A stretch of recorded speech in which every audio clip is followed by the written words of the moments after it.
বাংলাদেশের থেকে পুরো রংপুর অংশটিকে কিনে নাও, এতে যদি বাংলাদেশ রাজি না হয় জোর করে কিনে নাও।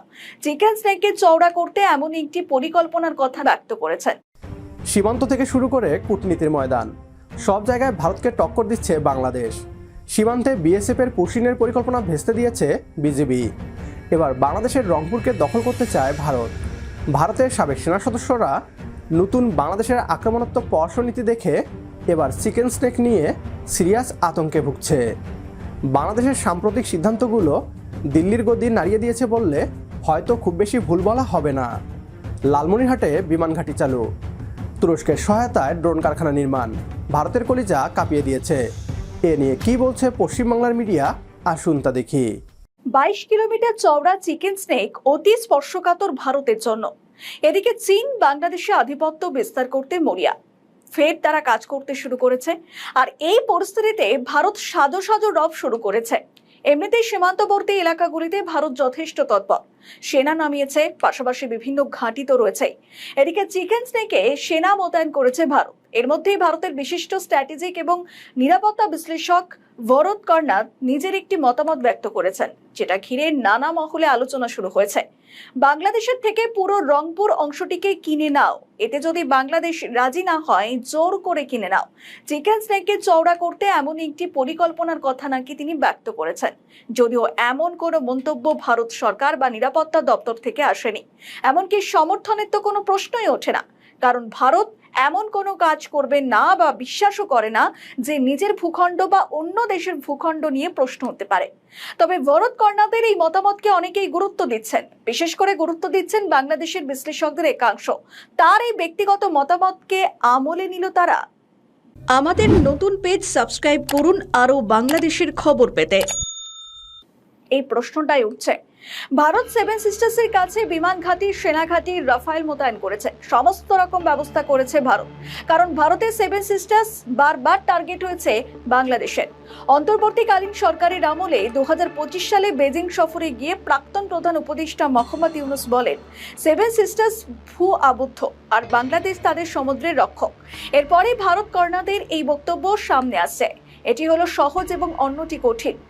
সহজ পথ হলো কিনে নেওয়া। রংপুর বিভাগের আয়তন 16,185 বর্গ কিলোমিটার। বাংলাদেশের মাথায় বাইরে ঋণের বোঝা $10,400 কোটি।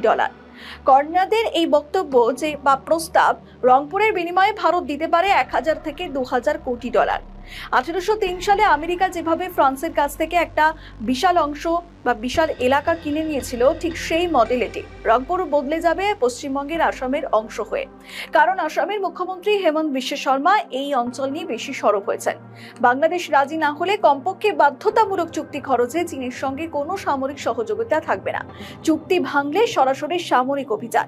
কঠিন পথে গেলে রংপুরের 1.5 কোটি বেশি বাসিন্দাকে বাংলাদেশে ঠেলে দেওয়া হবে। বিনিময়ে বাংলাদেশে থাকা হিন্দুরা আসবে ভারতে। কর্নাদের ভাষায় এটি একটি পরিচ্ছন্ন সমাধান। যদিও ভারত কিন্তু এই বিষয়ে কোনো সমর্থন জানায়নি এবং পাশাপাশি এটাতে বিশ্বাসও করে না ভারত।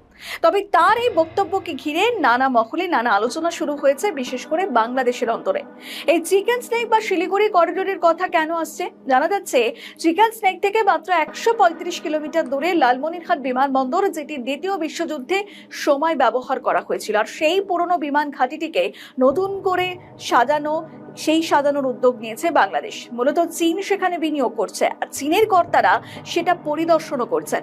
এই বিমান ঘাঁটি থেকে ভারতের 7 রাজ্যের উপর সরাসরি চোখ রাখতে পারবে বাংলাদেশ। চীনও পাবে তার অনুমতি। তার উপর বাংলাদেশ পাকিস্তানের তৈরি F-17 যুদ্ধ বিমান কেনার কথা সক্রিয়ভাবে ভাবছে। ফলে সব দিক থেকে ভারত অতি সক্রিয় হয়ে উঠছে। নতুন অর্থ বছরের প্রস্তাবিত জাতীয় বাজেটে দেশের প্রতিরক্ষা খাতে প্রায় 42,000 কোটি টাকা বরাদ্দ রাখা হয়েছে। সংখ্যার বিচারে এটি বড় অঙ্কের অর্থ হলেও প্রতিরক্ষা বিশ্লেষকরা বলছেন, এই বাজেটকে শুধু অস্ত্র কেনার বরাদ্দ হিসেবে দেখলে ভুল হবে।